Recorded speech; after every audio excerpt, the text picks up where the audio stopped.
Students, आज हम पढ़ रहे हैं second colligative property, elevation in boiling point. पहले देखते हैं what is boiling point. Boiling point is the temperature at which vapour pressure of liquid becomes equal to atmospheric pressure.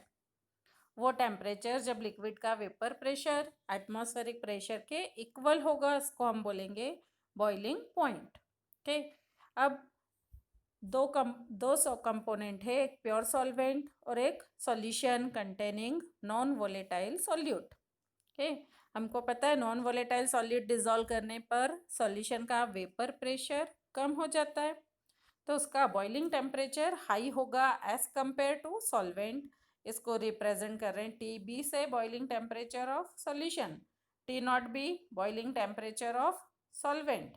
और इन दोनों के डिफरेंस को हम बोल रहे हैं del T B, that is known as elevation in boiling point. Okay, solution का ज़्यादा है, सॉल्वेंट का कम है, तो कितना इंक्रीज हुआ ये हमको पता चल जाएगा सब्सट्रैक्ट करने पर। ओके, नाउ एक ग्राफ की हेल्प से समझते हैं इसको। एक ग्राफ है वेपर प्रेशर और टेम्परेचर के बीच में, ठीक है। ए बी कर्व रिप्रेजेंट कर रहा है सॉल्वेंट के वेपर प्रेशर को, सी डी सॉल्यूशन के वेपर प्रेशर को। जैसे जैसे टेम्परेचर इंक्रीज होगा वेपर प्रेशर इंक्रीज होता जाएगा। एक्स पॉइंट पर सॉल्वेंट का वेपर प्रेशर एटमॉस्फेरिक प्रेशर के इक्वल होगा। इस पॉइंट पर टेम्परेचर है टी नॉट बी, इसको हम बोल रहे हैं boiling temperature of solvent. Solution का वेपर प्रेशर वाई पॉइंट पर जाकर एटमॉस्फेरिक प्रेशर के इक्वल होगा। इस पॉइंट पर जो टेम्परेचर है इसको बोलेंगे T B, boiling temperature of solution. और इन दोनों के बीच का जो डिफरेंस है वो क्या होगा, एलिवेशन इन बॉइलिंग पॉइंट। तो एलिवेशन इन बॉइलिंग पॉइंट क्या है ये समझा हमने। अब देखते हैं इसके लिए derivation. Okay, del TB elevation in boiling point is proportional to del P. Del P is lowering of vapor pressure. जितना वेपर प्रेशर कम होगा उतना ही बॉइलिंग पॉइंट बढ़ेगा। ओके, और डेल पी प्रोपोर्शनल होता है एक्स बी के, तो डेल पी की प्लेस पर हम क्या लिख सकते हैं, mole fraction of solute. Okay, del T B is proportional to x B कर दिया। ओके, प्रोपोर्शनल का साइन हटाया, क्या आ गया, के कांस्टेंट।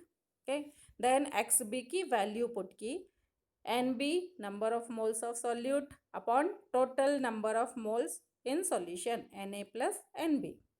अगर डाइल्यूट सॉल्यूशन है तो सॉल्वेंट के नंबर ऑफ मोल्स बहुत ज़्यादा है एज कंपेयर टू सॉल्यूट, तो डिनोमिनेटर से इसको हम नेग्लेक्ट कर देंगे। क्या आ जाएगा, del T B equals to K N B upon N A. Okay, now N B की वैल्यू पुट की, W B upon M B, and N A की वैल्यू क्या है, W A upon M A, ये दोनों की value put कर दी। W B upon M B number of moles of solute upon weight of solvent, इसको हम बोलते हैं मोलेलिटी। मोलेलिटी को आप ब्रैकेट में लिख दोगे, स्मॉल एम से रिप्रेजेंट करते हैं। तो डेरिवेशन क्या हो गया, del T B equals to K into M A, molar mass of solvent into M, जो ब्रैकेट में लिखा है इसको हमने रिप्लेस कर दिया मोलेलिटी से। के और एम ए दोनों कांस्टेंट है, सॉल्वेंट का मोलर मास चेंज नहीं होगा, एक फिक्स्ड वैल्यू है, और के क्या है, कांस्टेंट। तो इनके मल्टीप्लिकेशन प्रोडक्ट को रिप्लेस करते हैं के बी से, और के बी को हम बोलते हैं मोलल एलिवेशन कांस्टेंट और मोलल एब्यूलोस्कोपिक कांस्टेंट। अगर मोलेलिटी 1 होगी तो डेल टी बी क्या होगा, के बी के इक्वल होगा।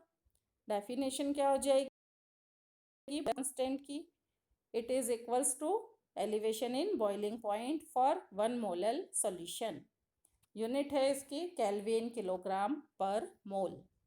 ये डेरिवेशन हुआ एलिवेशन इन बॉइलिंग पॉइंट का। अब इसकी हेल्प से हम निकालें molar mass of solute. Okay, ये हमको पता है, according to elevation in boiling point we know del T B equals to K B m. Okay, equation 1 हो गई आपकी।